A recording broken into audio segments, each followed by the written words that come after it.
नमस्कार दोस्तों। सूक्ष्म शिक्षण के कुछ स्किल्स हैं। इस स्किल्स की उपयोगिता के बारे में आपको इस वीडियो में बताऊंगा। इससे पहले मैंने सूक्ष्म शिक्षण क्या होता है इनके लिए मैंने एक वीडियो पहले बना चुका हूं। उसमें आपको सूक्ष्म शिक्षण की विस्तृत जानकारी दे दी गई है, जिसको आपने देख लिया होगा। और आपने अभी तक उस वीडियो को नहीं देखा है तो इससे डिस्क्रिप्शन में उनकी लिंक है, वहां जाकर आप देख सकते हो। आज हम जो माइक्रो टीचिंग के जो स्किल्स हैं इनकी क्या उपयोगिता है इनके बारे में है वो जानेंगे। इससे पहले आपको बता दूं कि सूक्ष्म शिक्षण माइक्रो टीचिंग एक प्रशिक्षणार्थी के लिए जरूरी है। इनकी जानकारी जरूरी है। यदि इनके बारे में आपको जानकारी नहीं होगी तो आप अपने अध्यापन को प्रभावी नहीं बना सकते हो।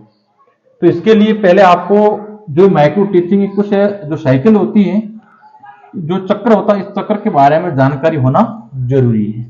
सबसे पहले क्या होता है, जैसा कि मान लीजिए आपको किसी भी स्किल्स के ऊपर आपको जानकारी प्राप्त करनी है या स्किल्स के आपको जानना है या इसका प्रयोग करना है, इसके लिए आपको इस जो साइकिल है इसका बारे में जानकारी होना जरूरी है। इसमें सबसे पहला होता है योजना। मान लीजिए आप किसी भी टॉपिक को पढ़ाने जा रहे हो, उसके लिए आपको पहले क्या होती है, योजना बनानी पड़ती है कि मुझे उस पाठ को कैसे पढ़ाना है, कितना पढ़ाना है, क्या क्या पढ़ाना है। उसके बाद में आपको सेक्शन टीचिंग करवानी है। उस पाठ को 6 मिनट तक बच्चों के सामने उसको व्याख्या करनी है, यानी कि पढ़ाना है। उसके बाद में आपको प्रतिपुष्टि लेनी है। प्रतिपुष्टि का मतलब होता है कि आपने 6 मिनट के अंदर उस पाठ को या उस टॉपिक को अपने बच्चों के सामने पढ़ाया है, तो बच्चों ने वो टॉपिक सीखा या नहीं सीखा है, उसके लिए आपको प्रतिपुष्टि प्राप्त करनी है। उसके लिए आप प्रश्न भी पूछ सकते हो, बच्चों को है वो मौखिक प्रश्न पूछ करके आप जानकारी प्राप्त कर सकते हैं, प्रतिपुष्टि प्राप्त कर सकते हैं। तो आपको 6 मिनट के अंदर आपको बच्चों से फीडबैक लेना है कि आपके द्वारा पढ़ाया गया टॉपिक बच्चों को याद हुआ या नहीं है, बच्चों को समझ में आया या नहीं आया। यदि बच्चों को वो आपका टॉपिक समझ में नहीं आया है तो आपको 12 मिनट के अंदर पुनः योजना बनानी है, यानी कि आपकी विधि, उस विधि को आप चेंज करना है, पढ़ाने की विधि उसको आपको चेंज करना है। और उसके अंदर आपको और कितना बच्चों को समझाना है उसके बारे में आपको पुनः आपको योजना बनानी है, जिसका 12 मिनट के अंदर आपको पूरी योजना प्लानिंग बनाने के बाद में पुनः आपको 6 मिनट के अंदर उसी टॉपिक को बच्चों के सामने और प्रेजेंटेशन करना है और बच्चों को समझाना है। उसके बाद वापस फिर से आपको वो प्रतिपुष्टि 6 मिनट के अंदर बच्चों से लेंगे कि बच्चे ने उस टॉपिक के बारे में कितना जानकारी प्राप्त की है या आप जिसको टॉपिक पढ़ा रहे हो बच्चों ने समझा या नहीं समझा है। उसके बाद में वापिस यदि बच्चों ने वो आपके द्वारा पढ़ाए गए टॉपिक को समझ लिया है, बिल्कुल अच्छी तरह से वो जानकारी प्राप्त कर ली है, तो बच्चे उससे सेटिस्फाई है, तो इसका मतलब आपका है जो वो शिक्षण आपका वो प्रभावी हो जाएगा। यदि बच्चों ने आपके जो टॉपिक है उसके बारे में बिल्कुल भी नहीं सीखा है तो आप उसको योजना बनाते रहेंगे और वापस शिक्षण करवाएंगे, वापस आपको फीडबैक लेना है। जब तक आपके है वो उस टॉपिक को बच्चे समझ नहीं लेते हैं तब तक आपका ये चक्कर है वो जारी रहेगा। इन टोटली एक चक्कर होता है वो 36 मिनट का होता है। एक पीरियड के अंदर है वो आपको इस जानकारी प्राप्त करनी जरूरी है थी, क्योंकि आपका काम बच्चों को टॉपिक के अंदर गहराई से बच्चों को जानकारी प्राप्त करना जरूरी है। जैसे ही आपका यदि बच्चों ने आपके द्वारा पढ़ाए गए टॉपिक को बच्चों को समझ में नहीं आए, इसका मतलब आपका जो पढ़ाने का तरीका सही नहीं है। इसके लिए आपको इन जो स्किल्स है, इन स्किल्स के बारे में जानकारी होना जरूरी है। इन कौशलों के बारे में यदि आपको जानकारी नहीं है तो आप बच्चों को है वो प्रभावी शिक्षण है वो नहीं कर सकते। जिसमें सबसे पहला होता है प्रस्तावना कौशल, जिसको हम इंट्रोडक्शन स्किल भी कहते हैं। प्रस्तावना कौशल आपको किसी भी अध्याय को शुरू करने से पहले इस कौशल का प्रयोग करना जरूरी होता है। इस कौशल का अर्थ यदि जाने तो इसका अर्थ होता है कि बच्चों में जो उस टॉपिक के बारे में पूर्व कितनी जानकारी उनकी प्राप्ति करना। यानी कि मान लीजिए आप कोई भी टॉपिक पढ़ा रहे हो, उस टॉपिक के बारे में बच्चे पहले कितना जानते हैं, यदि उसकी जानकारी प्राप्त करने के लिए आपको प्रस्तावना कौशल का प्रयोग करना होगा। एक्चुअली में प्रस्तावना कौशल के अंदर सामान्यतः 4 प्रश्न या 5 प्रश्न होते हैं जो कि उस टॉपिक के रिलेटिव होते हैं, यानी टॉपिक के संबंधित होते हैं। तो उस टॉपिक पर जाने के लिए आपको 4 सवाल ऐसे पूछने हैं जो टॉपिक के बिल्कुल इर्द गिर्द हो। और आपका जो अंतिम प्रश्न होता है वो एक समस्यात्मक प्रश्न होता है। समस्यात्मक प्रश्न का मतलब हुआ जो आप टॉपिक बच्चों को पढ़ाने जा रहे हो उस टॉपिक के संबंधित आपका अंतिम प्रश्न होगा। उसके बाद में आपको क्या उद्देश्य कथन कहना होता है कि विद्यार्थियों आज हम इस टॉपिक के बारे में विस्तृत जानकारी प्राप्त करेंगे। तो प्रस्तावना कौशल का मतलब हुआ बच्चों की पूर्व ज्ञान की जानकारी प्राप्त करना, यानी कि आप जिस भी टॉपिक को पढ़ा रहे उस टॉपिक के बारे में बच्चे पहले कितना जानते हैं उसके बारे में जानकारी प्राप्त करने के लिए आपको प्रस्तावना कौशल का प्रयोग है वो करना होता है। दूसरा है प्रश्नों की प्रभावशीलता। प्रश्नों की प्रभावशीलता का मतलब ये हुआ कि आप जिस भी टॉपिक को पढ़ा रहे हो यानी कि आपके पढ़ाने की विधि अच्छी है और आप अच्छी तरीके से वो बच्चों को समझा रहे हो, तब तो आपको आपसे बच्चे हो पूरे टाइम पूरे पीरियड आपसे लिंक्ड रहेंगे। यदि आपके पढ़ाने की विधि सही नहीं है तो बच्चे हैं वो आपस में शरारत करने लग जाएंगे या एक दूसरे की मस्ती करने लग जाएंगे। जैसे ही आप कोई भी पाठ को पढ़ा रहे हो या किसी भी टॉपिक को पढ़ा रहे हो, पढ़ाते वक्त आपको ऐसा लग रहा है कि आपके पढ़ाने के बीच बीच में बच्चे हैं वो शरारत कर रहे हैं या आपके जो पढ़ाने में आपकी ओर बच्चे ध्यान नहीं दे रहे हैं, इसका मतलब ये हुआ कि आपके पढ़ाने की विधि बिल्कुल गलत है। यानी कि पढ़ाने की विधि गलत है, उस विधि में आपको परिवर्तन करना होगा और बच्चे बिल्कुल तन्मयता से और पूरे ध्यान से आपके एक एक वर्ड को बच्चे सुन रहे हैं। बोलो ध्यान और मग्न होकर के बच्चे आपके जो भी आप पढ़ा रहे हो उस पाठ को सुन रहे हैं, पूरे पीरियड तक है बच्चे बिल्कुल ध्यान से सुन रहे हैं। इसका मतलब ये हुआ कि आपके पढ़ाने की विधि बिल्कुल सही है और बच्चों को है वो आपके पढ़ाने की विधि है वो पसंद आ रही है। तो इसके लिए आपको इस स्किलों का प्रयोग करना जरूरी है। यानी कभी कभी ऐसा होता है कि मान लीजिए आप कोई पाठ है वो पढ़ा रहे हुए, कोई टॉपिक पढ़ा रहे, बीच बीच में बच्चे हैं वो ध्यान डाइवर्ट कर रहे हैं या आपस में शरारत कर रहे हैं या आपके पढ़ाने पर ध्यान नहीं दे रहे। इसके लिए आप क्या करोगे, प्रश्नों को पूछोगे। जैसे ही आप प्रश्न पूछते हैं तो बच्चे एकदम क्या हो जाते हैं, अट्रैक्टिव हो जाते हैं कि पता नहीं मेरा नंबर कब आने वाला है। तो बच्चे बिल्कुल आपके प्रश्नों को ध्यान देने लग जाएंगे। यानी आप कोई भी टॉपिक पढ़ा रहे हो और आपको ऐसा लग रहा है कि बच्चे हैं वो मेरी ओर ध्यान नहीं दे रहे हैं या इधर उधर है वो शरारत करें या इधर उधर बातें करें, तो आप क्या करोगे, प्रश्नों का आप प्रयोग करेंगे, प्रश्न विधि का प्रयोग करेंगे जिससे कि बच्चा एकदम अट्रैक्टिव हो जाए और बच्चा पूरा आपकी ओर ध्यान देने लग जाए, क्योंकि उसको है वो पता रहता है कि पता नहीं अगली बारी मेरी आ सकती है। तो इसके लिए प्रश्नों की प्रभावशीलता के बारे में जानकारी होना जरूरी है कि प्रश्न कितने होने चाहिए और प्रश्न है वो आपके टॉपिक के रिलेटिव होने चाहिए, उसकी लेंथ क्या होनी चाहिए, कितने लंबे प्रश्न होने चाहिए, ज्यादा लंबाई के प्रश्न नहीं होने चाहिए। प्रश्न ऐसे होने चाहिए जो आप टॉपिक पढ़ा रहे उसके रिलेटिव हो या जितना आपने पढ़ाया है उसके संबंधित ही प्रश्न होने चाहिए। और बच्चों को है वो प्रश्न की भाषा बिल्कुल सरल होनी चाहिए। मान लीजिए प्रश्न ऐसे ही पूछने चाहिए जिससे कि बच्चे को है वो प्रश्न के बारे में जानकारी प्राप्त होकर प्रश्न को आसानी से समझ सके। ऐसा नहीं हो कि आप प्रश्न ऐसे पूछ रहे हो कि बच्चों को प्रश्न के बारे में जानकारी नहीं तो उत्तर क्या बताएंगे। यानी प्रश्न बिल्कुल साधारण और बिल्कुल छोटे होने चाहिए ताकि बच्चे आसानी से वो प्रश्न का उत्तर है वो दे सकें। उसके बाद आता है खोजपूर्ण प्रश्न। खोजपूर्ण प्रश्न की बात करें तो मान लीजिए आपने कोई भी टॉपिक पढ़ा लिया है, टॉपिक पढ़ा लिया, उस टॉपिक के अंदर से कोई भी प्रश्न आपको खोज करके बच्चों को पूछना। मान लीजिए कोई टॉपिक, मान लीजिए आप ताजमहल के बारे में पढ़ा रहे हो तो पहले आप ताजमहल के बारे में आप पूरी है व्याख्या आपके बच्चों के सामने कर दी। अब उनमें से बच्चों ने कितनी जो आपकी जो टॉपिक पढ़ाया है उनको कितना समझा है, कितनी गहराई तक बच्चे गए हैं, उसके बारे में यदि आप जानकारी प्राप्त करे हो तो बच्चों को आप क्रमशः क्रम वाइज प्रश्न है वो पूछ सकते हैं। जैसे ही बच्चे ने उत्तर दिया उस उत्तर के संबंधित और प्रश्न पूछते जाइए। यानी आपके पढ़ाने के जो टॉपिक है उस टॉपिक की जितनी आपने जो पढ़ाया है उसमें बच्चों ने कितने गहराई तक वो प्रश्न उस टॉपिक को समझा है, उसको जानकारी प्राप्त करने के लिए आपको खोजपूर्ण प्रश्न कौशल का प्रयोग है वो करना होता है, जिससे कि आप और अपने जो टॉपिक है या और अधिक जो आप उसके बारे में है वर्णन कर सको। उसके बाद में होता है पुनर्बोधन कौशल।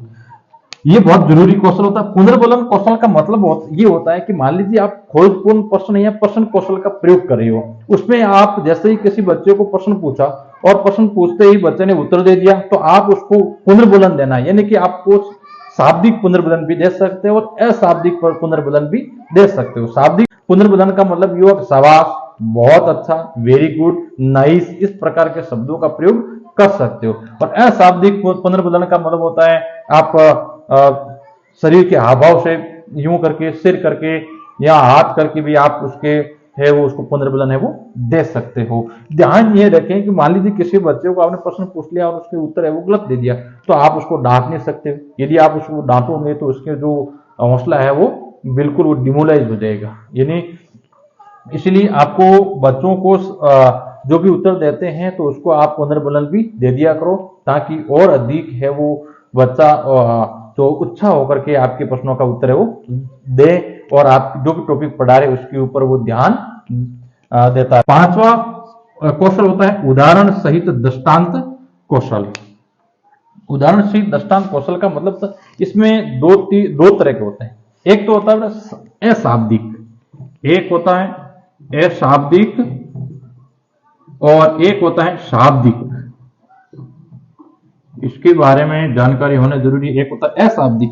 अशाब्दिक का अर्थ होता है कि मान लीजिए आप किसी गणित का टॉपिक पढ़ा रहे हो या कोई भूगोल का टॉपिक पढ़ा रहे हो या किसी विज्ञान का टॉपिक पढ़ा रहे हो, उसमें आप कोई चार्ट का प्रयोग कर सकते हो, कोई मॉडल्स का प्रयोग कर सकते हो, कोई मानचित्र का प्रयोग कर सकते हो, जिससे कि आपका जो पढ़ा रहे हो उसके का ध्यान है वो डाइवर्ट नहीं। इसके लिए आप अशाब्दिक का मतलब होता है कोई भी मॉडल्स हैं या चार्ट हैं या श्याम पट के ऊपर आप किस प्रकार को लिख भी सकते हो, या किसी प्रकार का आप मान लीजिए साइंस पढ़ा रहे हो तो किसी मान लीजिए आप आंख का पढ़ा रहे हो तो आंख का कोई चित्र है, इस प्रकार का आप है वो उदाहरण है वो दे सकते हैं। शाब्दिक उदाहरण का मतलब होता है लाना चाह रहे हो तो आप कोई कहानी सुना सकते हो या कोई ऐसे ऐसे उदाहरण सुना सकते हो जिससे कि बच्चे वो मोटिवेट हो सके। तो ये भी आपको करना जरूरी है जिससे कि बच्चे है वो पूरे टाइमली जो पूरे पीरियड के अंदर आपसे जुड़े रहे। जैसे कि कोई आप क्लास के अंदर फील कर रहे हो या आपने कभी कभी अनुभव किया होगा कि मान लीजिए कोई वक्ता कोई भाषण दे रहा है, आपने ये बहुत बार देखा भी होगा सुना भी होगा कि मान लीजिए कोई वक्ता भाषण दे रहा है और श्रोता है वो आगे सुन रहे हैं, तो वो भाषण देते थे काफी टाइम हो जाता है तो श्रोता लोग उस भाषण से क्या ऊब जाते हैं, तो क्या करते बीच बीच में ताली बजाने लग जाते हैं। तो बीच बीच में ताली बजाना का मतलब ये होता है कि आपका जो भाषण है उससे है वो श्रोता ऊब चुके हैं, अब आपको है वो बंद कर देना चाहिए। इसी प्रकार आप क्लास के अंदर जा रहे हो तो उसमें भी बहुत सारे ऐसे ऐसे अब बच्चे संकेत करते हैं जिससे कि आपको लग जाना चाहिए कि आपके जो पढ़ाने का तरीका या तो गलत है या आपसे बच्चे हैं वो उब गए। जैसे कि आप क्लास में गए तो आपने पढ़ाना शुरू किया, उससे पहले ही बच्चे बोल लेते हैं कि सर आज मूड नहीं है, यानी कि कल पढ़ेंगे, या सर आज कहानी सुनो, या सर आज बातें करते हैं, सर आज होमवर्क करते हैं। ऐसे प्रकार इस प्रकार के शब्दों का प्रयोग बच्चे कर रहे हैं, इसका मतलब ये होगा आपके पढ़ाने की शैली है, पढ़ाने की विधि है वो बच्चों को पसंद नहीं आ रही है, तो आपको पढ़ाने की विधि को परिवर्तन करना होगा। या कभी कभी ऐसा होता है कि मान लीजिए कोई पीरियड लगा भी नहीं है तो बच्चे बोल लेते हैं सर पीरियड हो गया है, इसका मतलब ये हुआ कि आप जो पढ़ा रहे हो वो बच्चों को पसंद नहीं आ रहा है, आपके पढ़ाने की विधि है वो गलत है। इस प्रकार के बच्चे संकेत कर देते हैं जिससे कि आपको इसके बारे में जानकारी हो जानी चाहिए कि मेरे पढ़ाने की विधि बिल्कुल गलत है। उसके बाद में है उद्दीपन परिवर्तन कौशल।